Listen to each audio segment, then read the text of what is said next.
नमस्कार।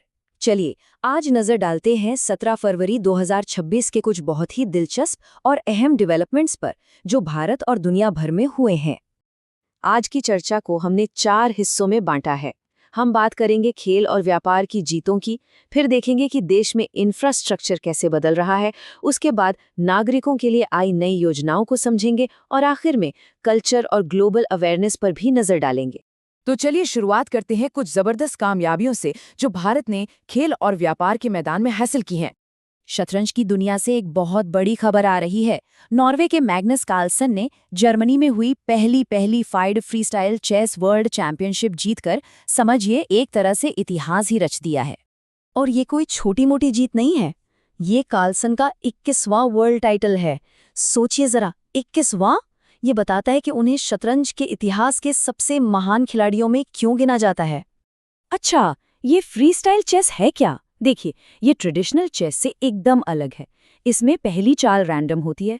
इसका मतलब खिलाड़ी अपनी रटी रटाई चालों पर निर्भर नहीं रह सकते। उन्हें हर मूव पर कुछ नया और क्रिएटिव सोचना पड़ता है। कमाल है ना?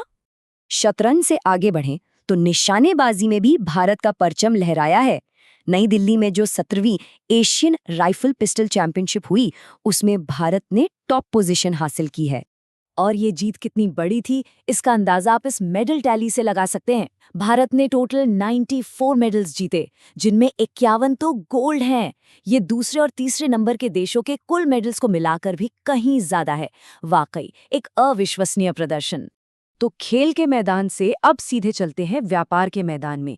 नीति आयोग की एक नई रिपोर्ट आई है और उसके मुताबिक भारत दुनिया का दूसरा सबसे बड़ा इलेक्ट्रॉनिक्स एक्सपोर्टर बन गया है।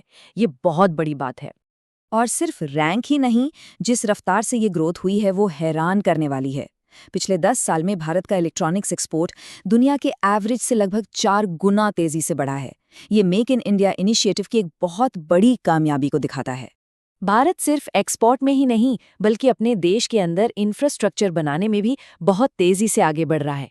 आइए कुछ ऐसे ही बड़े प्रोजेक्ट्स को देखते हैं जो देश की तस्वीर बदल रहे हैं। असम में ब्रह्मपुत्र नदी पर एक बहुत ही शानदार नए पुल कुमार भास्कर वर्मा सेतु का उद्घाटन हुआ है। ये पुल गुवाहाटी और नॉर्थ गुवाहाटी के बीच की दूरी को बहुत ज्यादा कम कर देगा। अब जरा सोचिए इसका असर क्या होगा। जो सफर पहले पूरा 1 घंटा लेता था, वो अब बस 7 से 10 मिनट में पूरा हो जाएगा।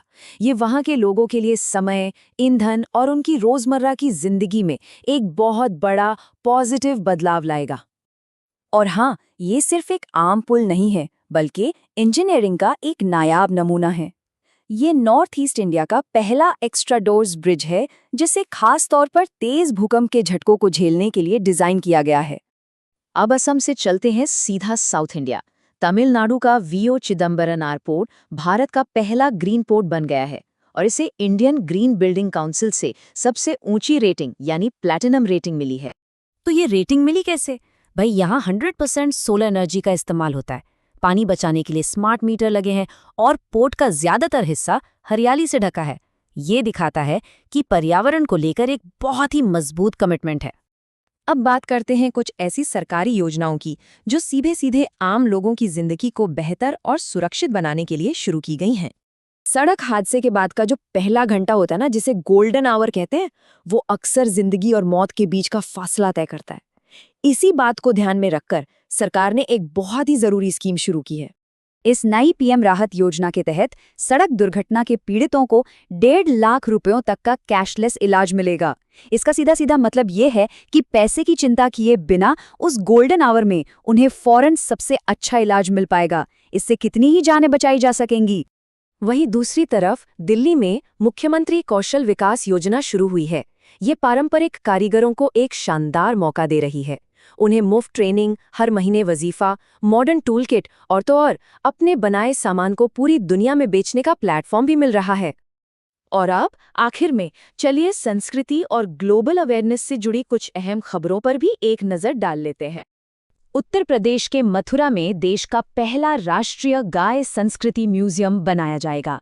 ये एक अनोखा म्यूजियम होगा जो भारत में गायों के धार्मिक, सांस्कृतिक और वैज्ञानिक महत्व को एक ही जगह पर दिखाएगा। और अगर ग्लोबल लेवल पर देखें तो 17 फरवरी को ग्लोबल टूरिज्म रेजिलियंस डे के तौर पर मनाया जाता है। इसका मकसद एक ऐसा टिकाऊ टूरिज्म सेक्टर बनाना है जो भविष्य में आने वाली चुनौतियों का डटकर सामना कर सके। तो आज हमने देखा कि भारत हर मोर्चे पर कैसे आगे बढ़ रहा है, चाहे वो ग्लोबल स्टेज पर जीत हासिल करना हो या फिर अपने स्थानीय कारीगरों को मजबूत बनाना। अब सवाल ये उठता है कि इन सभी डेवलपमेंट्स में से कौन सा विकास भारत के भविष्य के लिए सबसे ज्यादा अहमियत रखता है। इस चर्चा में शामिल होने के लिए बहुत बहुत धन्यवाद।